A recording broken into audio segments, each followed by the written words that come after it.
Well, hello and welcome back to Chats with Chelsi. I am so excited to have you here. Welcome. I'm just so in love with the new space, may add a few things. But today we have someone very special with us today. We have Dr. Tamara Dias. She is based in Charlottesville, Virginia. She was Forbes 30 under 30 2 years ago. Yeah.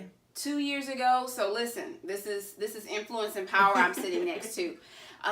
Along the journey, one of the things that I have followed her on, and I haven't done that well in it, but we're going to talk about all that stuff, is her fitness journey and how she leads other people in fitness. So get ready for a conversation to be motivated, inspired, get some tips, and learn about her journey. Welcome. Thank you. I like to call her Dr. T, so. That works. How are you? I'm doing great. It is Wonderful. so great to have you here.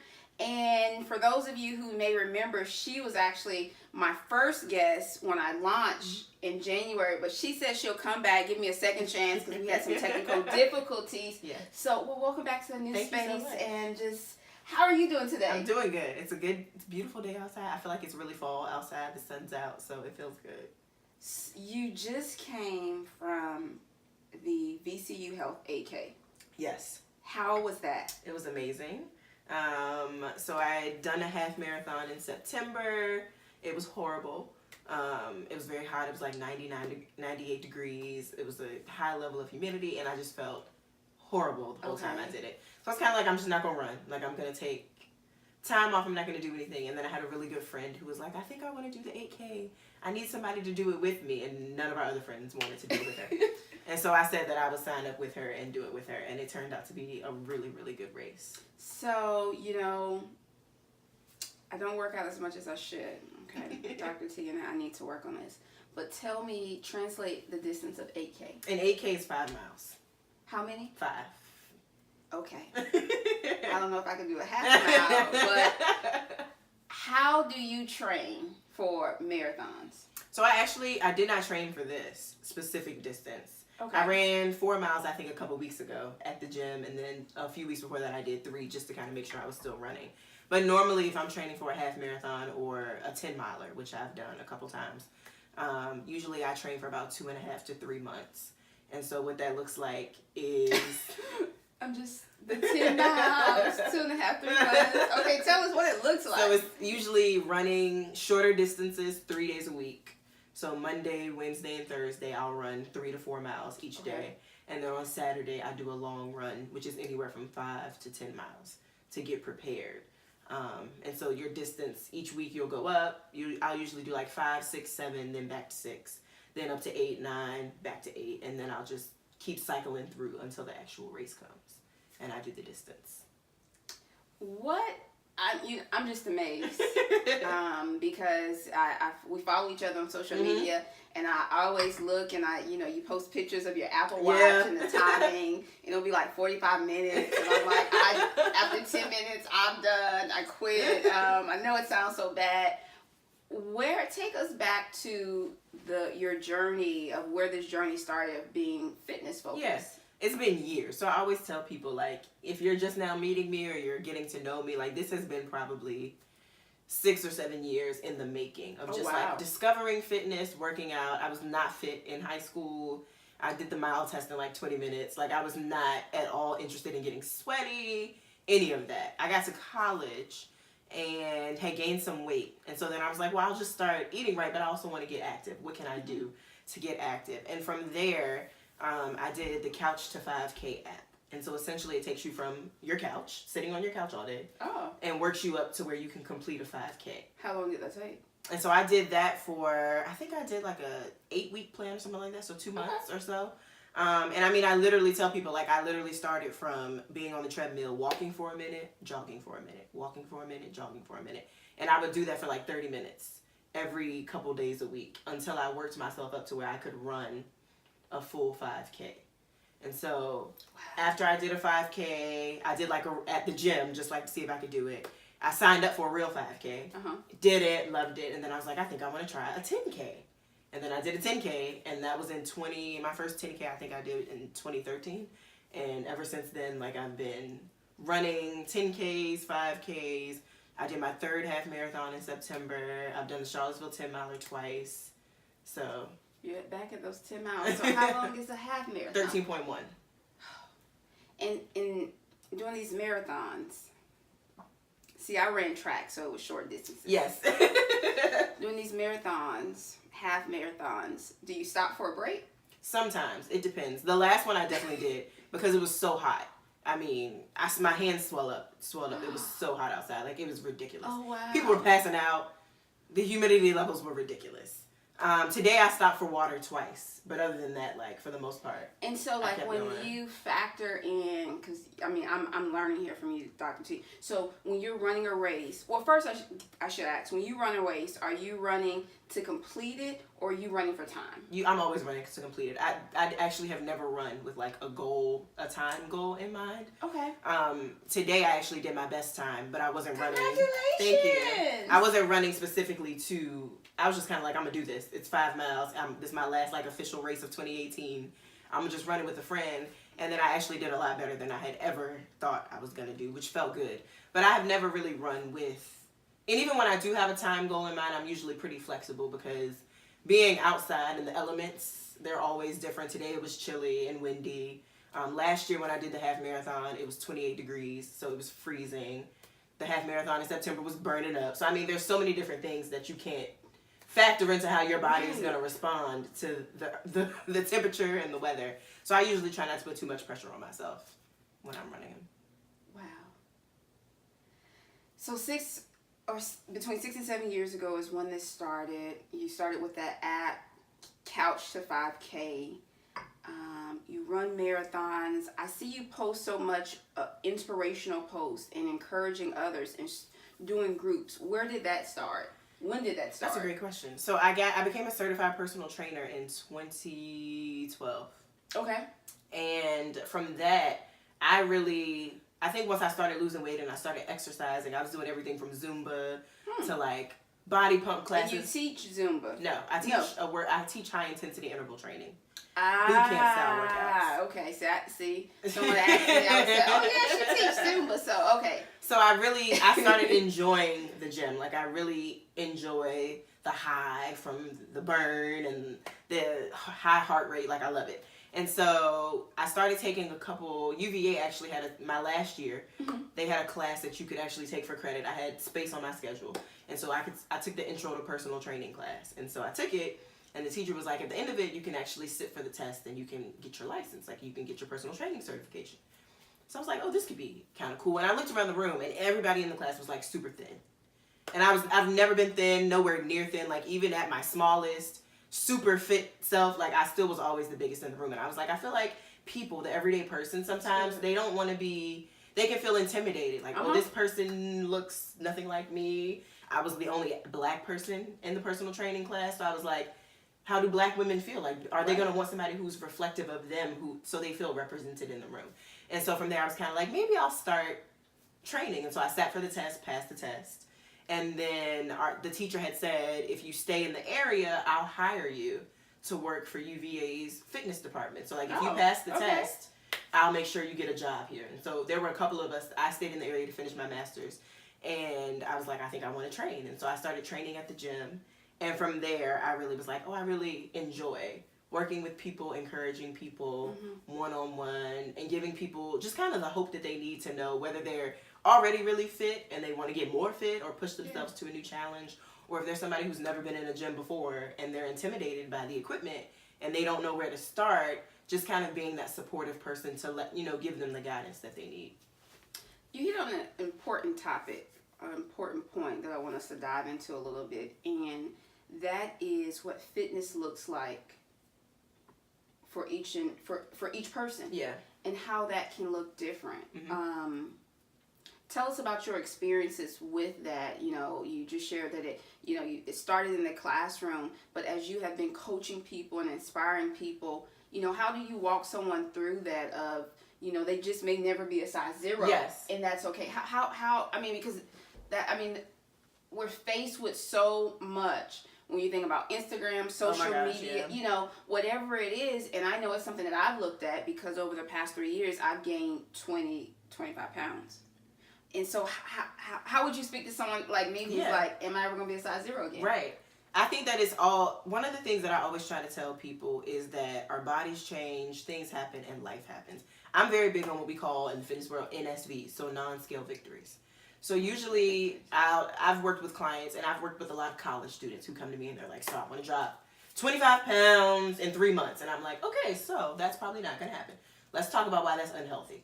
Let's talk about how it's not okay for you to lose 5 pounds in 2 days. Like, that's unrealistic sometimes when you're talking about losing 10 pounds in a week. We have to talk about being healthy. And so I always take a very healthy approach to weight loss. And I tell people there's a 90% chance that when you gain weight, you did not gain 30 pounds in 2 days. There's a strong chance that it didn't happen. That's right. And so you can't expect to work out and eat right for 1 week and then say, like, why did I only lose 2 pounds?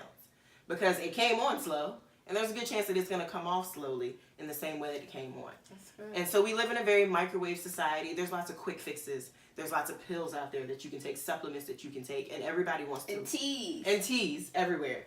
And do the teas work? Everything works to an extent. Okay. So a lot of what they do is curbing appetite, speeding up your heart rate. All of that works in the moment, but it doesn't actually get to the heart of the problem. Which for everybody is different. So I'm telling people, I'm thinking, if you're drinking a tea because you want to lose weight, is your diet the way that it should be? Are you eating enough vegetables? Are you eating enough fruit? Usually the answer is no.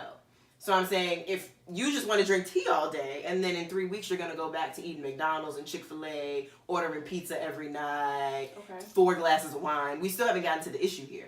Because the issue is that you don't have a balanced diet. There's no tea, there's no pill, there's nothing that's going to change any of that. You have to start with mindset first. And so when we look at that and we really look at getting to, I always tell people, get to whatever healthy looks like for you. And for everybody, that's different. For some people, it is a size 2. For some people, their version of health, when they go to their doctor and they sit down and they have those conversations, it is healthy for them. For some women, it's a size 16. It varies for everyone. And so I think that you have to remember that this journey is never one size fits all. And usually what works for somebody else does not work for you. There's a good chance that it's not going to work for you. So you really have to grow through it and learn yourself, set goals for just you, and then follow your own journey. And that's one thing that I've loved about running, is that I've never compared my time. I've never compared myself, my pace to anybody else. And I have friends who run 8-minute miles. And I'm like, great, that's fabulous for you. Right. That works for you. Right. That doesn't, for me who did a 20-minute mile, I would gladly take an 11-minute mile or a 12-minute mile. Right. Because I know that my journey doesn't look like yours. But it's mine. And I'm feeling healthier the more that I do it and the more that I run. And so for me, the journey that I have is never going to look like somebody else. And so I think that as women especially, because we really get it from all angles to live up to a standard that sometimes seems unattainable. I think that when we realize that it's just our own personal experience and our own journey, then we can really set goals that are specific for ourselves. That's amazing. Yeah. It reminds me, so probably about 2 months ago, John did keto. He lost 12 pounds in 4 days. Of course. Men always do. I wouldn't believe it. I did keto, and I lost maybe 2 pounds in 4 days. Yes.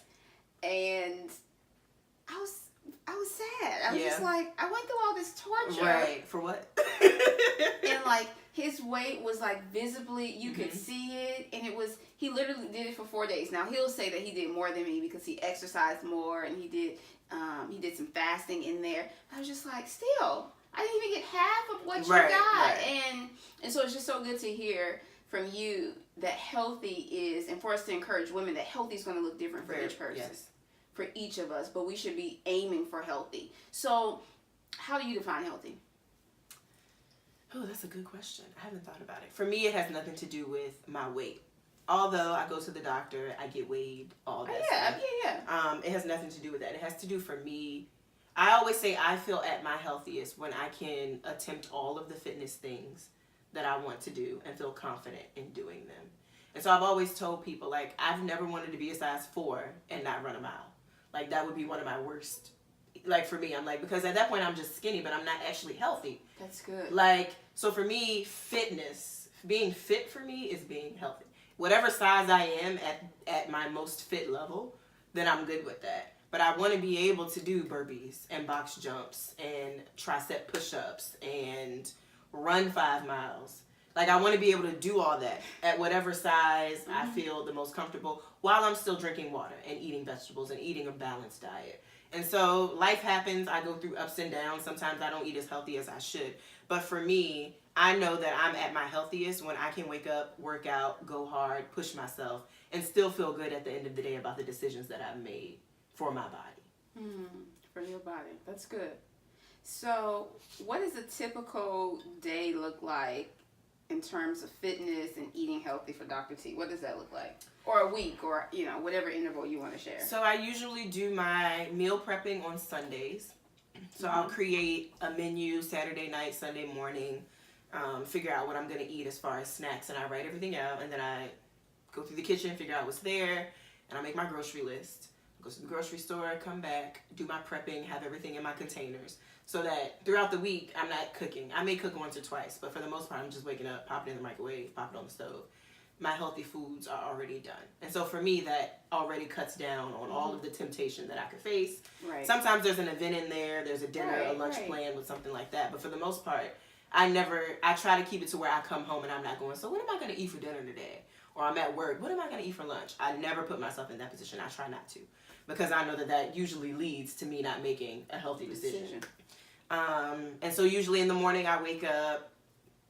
For the past month and a half, I wake up around 4:45, 5 o'clock. And I'm up, brush my teeth, get dressed, and I go to the gym. I'll do a 5:30 class at the gym, a boot camp class. Or if I'm working out at home, then I'll do a 5:30 workout at the house. Before work, shower, go to work. And then I'll pack my lunchbox that usually has my breakfast, a couple snacks, and my lunch with me. Okay. And so that comes to work with me, comes in the car. You are so organized and disciplined, I must say. I make plans, but sometimes the execution can be a little sharp. Yeah. It's taken a lot of practice. But yeah, so then I'll take my meals with me and then just go throughout my day, come home, empty out my lunchbox, wash everything out. And then maybe have like a couple snacks in between and then have whatever meal I prepped for dinner. And that's usually the end of the day. And so, but I mean, that's taken years of me kind of knowing myself and learning what I need in order to actually get through a week successfully in terms of eating healthy. And so I've had lots of trial and error between this works, this does not work, don't do this, that's horrible, can't put yourself in that position. And there's been some weeks where I'm like, oh girl, you don't need to meal prep, you'll be fine. And those are my weeks where I'm like, I find myself at the drive-thru. Like, yeah, I probably should have meal prepped this week. Should have been it, but now I know, so now I can hold myself accountable when it comes to making sure that I have the resources in place to do what I need to get through a week. I'm just still here amazed at the schedule, the organization, but I love it because I hope that for some of you ladies out there that this is encouraging you, but also just giving you a real life example of how it can be done. And what I love about what you've shared with us so far, Dr. T, is that this didn't happen overnight. No. The process of you being fit and fitness being an important part of your life, you've had to be diligent about it and keep at it. And as you said, there's been trials and errors, ups and downs. And gained 10 pounds, lost 15, gained 30, lost 10. Like but it's all been a part of understanding like who I am. And every time I'm learning who I am, I'm learning more about myself. I'm learning like today I don't like spinach. Maybe I don't want it today. Maybe I don't want to see any spinach in my life. Next week I might love it. Yeah. But learning who I am and accepting wherever I am at that place. Sometimes it is, I need ice cream today. Sometimes I really just want some ice cream, and that's what I'm going to have. But then that's knowing, like, tomorrow you probably shouldn't have it. Like, tomorrow you probably want to have fruit instead. Right. It's all about moderation and giving yourself the grace that you need to be able to have treats, enjoy yourself. I don't miss out on any opportunities to fellowship with friends and go to celebrations and hang out and go to dinner parties and have a good time. I just make sure that I do them within whatever goals that I've set for myself. So we talked a little bit we mentioned social media and Instagram earlier. How does Dr. T prevent herself from comparing herself to those she sees? It's hard. And I found myself in places where I fall into the comparison trap. Every now and then it happens. But again, I always have to remember where I start from. So I think that we all have to remember that we all start from different places. And social media I always tell people, social media is 90% of the time a highlight reel of someone's life. Like, people are not, your personal fitness trainer is not going to post themselves with like a bag of McDonald's about that one time that they just pulled up to McDonald's and they had to have it. They're probably not going to share that. And so you have to know that usually what you're looking at are the best moments that people choose to share of their lives. And so we look at it and we feel like this is their life 100% of the time. This is who they are, filters and all. And that's not the case. So I think that realizing that you're only getting a glimpse of who people are, and you're getting who they choose to show you. That's true. And what they want to show you. And so realizing that you can't compare, even on your best days, you can't compare yourself to somebody else, because again, it is individual. But you also really don't know what people are dealing with, what people are going through, how people are going through certain things. And you have to remember that your starting point and your finishing point is always going to be much different than the person next to you, which is why I think it's so important to set goals based on where you are in life, based on what you're going through. I always tell people, I always say take very small steps to get to where you want to go. So a lot of times we fail because we try to do everything at once. Yeah. Like, we decide tomorrow we're going to eat healthy, so we clean out the fridge, we throw away everything, we plan to work out every single day. And we put so much pressure on ourselves for a week, and then a weekend we're like, I can't do this anymore. This is crazy. I feel horrible. And it should never be like that. So if you take small steps, maybe this week you say, I'm going to replace all of my coffee with tea. And then I'm going to drink 2 more cups of water every day than I did last week. I'm going to walk instead of taking the elevator at work. Those are my 3 things. And then you focus on doing those 3 things. And then every week you add on something small. Okay, now I'm going to park my car 10 spots further away from the door. Every time I go somewhere, I'm going to make sure I park my car so that I have to walk further. Oh, next week I'm going to do yoga. So I'm going to do yoga once a week. And so then you find yourself building in positive habits rather than pulling things out of your life. So you feel more like you're adding instead of you're pulling out. That's good. So tell me about the switch in tea for coffee. I don't drink coffee like that. Herbal tea is my go-to for now. Like, okay. I usually have probably 2 to 3 cups of tea a day. And 2 of them are usually decaf. So I'll do, like, in the morning, I'll do maybe like a green tea, and then in the afternoon I'll do like a passion fruit or a mango or something like that. And that's been my favorite thing, because I don't drink soda or anything like that. And so I kind of felt like, man, I want some sweet tea, or I want a soda. Like, what am I going to do? And so now tea for me is your go-to. Is my go-to for that. And we were drinking peppermint tea today, which I love this peppermint tea. Peppermint tea is a favorite of mine.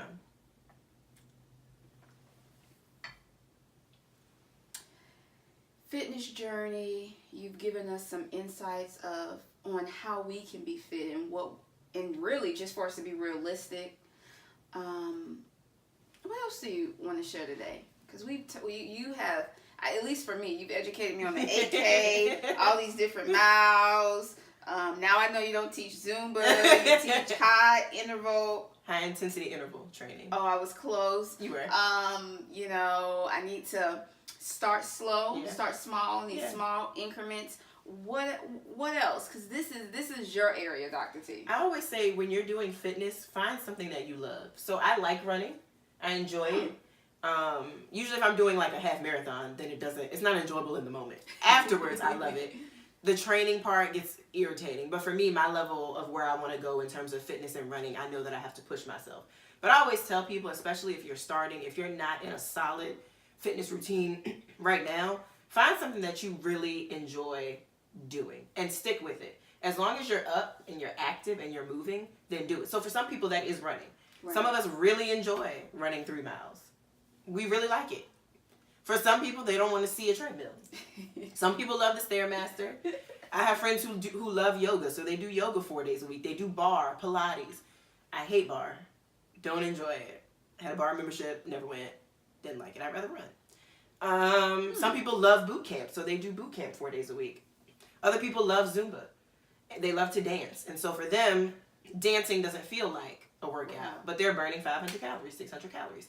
So I always say, again, getting back to what you like. And I think so often we feel like, oh, that person's running, so I gotta run. Mm-hmm. If I want to be fit, running is what I need to do. And so you push yourself to run or to lift weights or do this, and then you fall off a month later because you really don't, it's not something you enjoy. And I didn't enjoy a lot of the stuff that I do now at the beginning But as I got more into it and got more in shape, then I wanted to push myself harder and try out things that I hadn't tried out before. So if you're just starting out, just move. Find out whatever movement looks like for you and what really makes you feel good. And then do that. And then from there, you'll start to see yourself grow. Don't feel like you have to do a workout that somebody else is doing and force yourself through it just because you feel like they're fit. So your fitness, again, has to look like their fitness. If you want to dance all day, find yourself a dance class. Sign up for a dance class and do it. I have a friend who does the aerial where she does the silks from the ceiling. And she like spins around in those. She won't be caught in a gym. Wow. But she loves that. And that's her fitness. And she's like, my core is strong. I love it. My upper body strength is amazing. For her, that's great. I have friends who do Pilates every couple days. They love it. So figure out whatever your enjoyment is in terms of movement and do that. And then start from there and really fall in love with just learning your body, learning what makes you feel good inside, working up a sweat, and then going from there. And then how do you suggest people find accountability? And accountability looks different for everybody. I have a fitness friend. I always say all coaches have a coach. So I have a fitness friend who holds me accountable and who kind of keeps me focused. If I'm training for something, then I'm usually training with a coach who's written a running plan for me and who's checking with me once a week saying, okay, so you're supposed to run this many miles a week. How did it feel? Are you writing down? Are you journaling? How's your body feeling? So that really got journaling about fitness? So when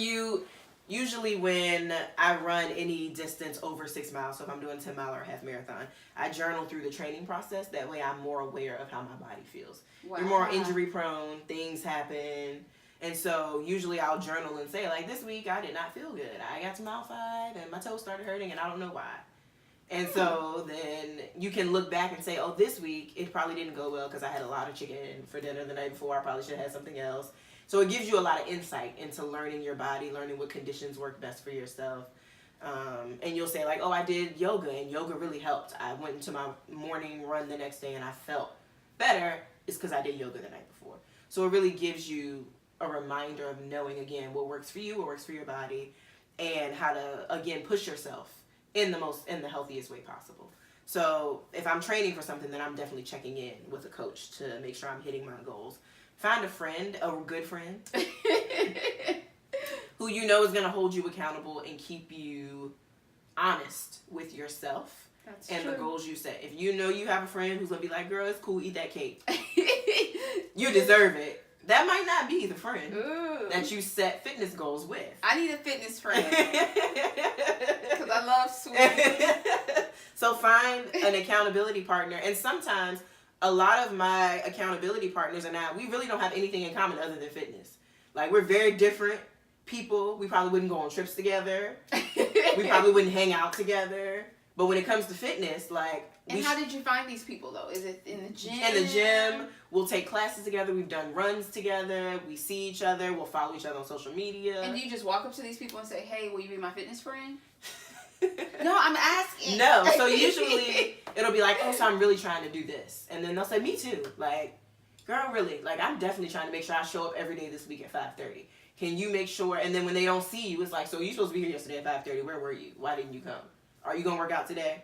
You going tonight? Is that why you didn't come? Okay, I'm gonna check you later and make sure that you show up later. So really having that accountability. And again, I always give this advice to anybody. Yeah. Figuring out, we have different mentors and different coaches for different areas of our lives. Right. So you might have a friend that's really great to travel with, that you love going to the beach with. When it comes to fitness and holding you accountable, they're not the best person. You may have a coach that gives you great business advice. They're telling you how to level up in your career and how to move up and do great things, but they're not the person that needs to make sure you're not going to McDonald's after work today. They're not that person for you. So realizing that you may need different people for different areas of accountability in your life is very important. And so you might have 5 people, making sure you stay on track for different things to make sure that you reach whatever goal you have for yourself. And then for me, what has helped is having an end goal always. And so training for a race or training for something always gives me something that I know that I'm working towards. So I always tell people, try to set some type of goal, whether that's I want to do 10 push-ups, I want to do 4 pull-ups, I want to run a mile, Whatever that is, try and set a goal, and then every week assess, like, how am I reaching that goal?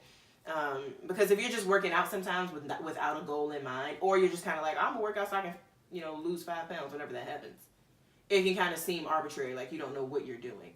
But set an actual goal for yourself and say, at the end of these 5 workouts, at the end of these 10 workouts, here's where I want to be. And then check in and say, nope, I didn't meet it, or yes, I did, and I need to go harder next time because I can do more. So having something to work towards helps. One of the things you mentioned earlier was that sometimes you go to the gym, sometimes you work out at home. And I know some of our ladies, there may be some people that right now the gym is just not in their budget. A gym membership is not in their budget. How does one stay fit like you do and work out at home? What are those resources and those tips they should have? Wonderful. So I use an online system called Beachbody On Demand. I pay $100 a year. I have that too. I just 500 workouts all the time. So I use that when I'm at home, and I actually use it this week. I was traveling for a conference, and I went to the hotel gym and pulled it up on my iPad. I was like, because I really don't want to use the machines. I kind of feel like I'm not going to do as much. Okay. So I pulled it up right on my iPad, found a spot in the hotel gym, and just did my 35-40 minutes there on my iPad, following the routine, and that was great. So that helps a lot. Way cheaper than a gym membership. Some gym memberships are $100 a month. So for a year of at-home access, it's great, and a lot of them don't require additional weights. So once you sign up, then you can use your body weight. Okay. And then other than that, there's a lot you can do with resistance bands. So I always tell people resistance bands, resistance loops, the kind that you loop through, you step in. Those are great ways to start. And sometimes if you buy them, they'll come with workouts. So they'll say, like, here's an upper body routine you can do. Here's a lower body routine. You can start from there. I need to buy some. Okay. They're super helpful. And then I always tell people, I always say at least invest in a session with a trainer, or save up or work your way up towards that, because at least that way then you can have a conversation. Learn about equipment, learning about how to use the equipment appropriately for whatever goals you have for yourself so that you can get there. But there's tons of resources out there between the resistance band and just natural body weight stuff, to where if you don't want to go spend $100 a month or $80 a month, that you can find a corner in your living room and make it happen. Make it happen. So you are a personal trainer. Yes. How does someone find a personal trainer like you? Like me. We're everywhere. Every gym has personal trainers. I always say, if you're a member of a gym that you love, like you love the environment at the gym, there's likely you can just meet somebody at the front desk and just say you're interested in a trainer. And trainers are not one size fits all. I've had clients that have worked with me and been like, no, I think I want somebody else. I've had clients that have worked with me and repurchased and wanted to work with me even more. So your gym likely has one. There's quite a few trainers like myself who also offer online services. I didn't know that. So okay, just phone conferences and things like that, sending you workouts that you can do if you have a gym membership. And maybe at your gym you haven't found a trainer that you like, or one that you want to work with. Going from there, there's online trainers who will work with you, meet with you once a week virtually, assess how you're doing in your program, and give you suggestions and tips going forward. So there's definitely a lot of us out there. But if you have a gym that you're a member of and you love it, I would always say start there, and then just shop around and see which trainer at the gym is a good fit for you. So how does someone get in contact with you? I'm on Instagram. The best way for all fitness things is to just follow me on Instagram. Shoot me a message at Tamara W. Dias. Find me there, follow me there, and I'm super responsive. Dr. T, I'm so grateful that you came to spend some more time with me today. And I'm sitting here and I've learned so much because I have been trying to figure out, okay, I've gained some weight, what's next for Chelsi. I did one of the beach body. Well, I didn't finish it, so let me not. But we have beach body. And I'm like, okay. And sometimes I'll go and I'm like, okay, I'll do this.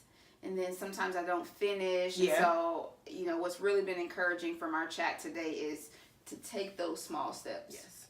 And so I'm just like, I'm excited for the women that will hear this, because I know body image, fitness, and just the whole aspect of you when you were talking about healthy is a struggle. Yeah, it's hard. But you've given us a path forward. I'm glad. Yeah, starting small is always the way to go. You don't have to do it all today. Take one step every day, and you'll, 6 years later, you might run a half marathon. Run a half marathon, be a personal trainer, just be taking over the world. Well, ladies, join me in thanking Dr. T for being here today. Thank you so much. Thank you. Listen, follow her on Instagram, and let's all be healthy and get fit and be reminded of where we want to be, but more importantly, where we're starting. I look forward to seeing you for the next Chats with Chelsi. Have a great day.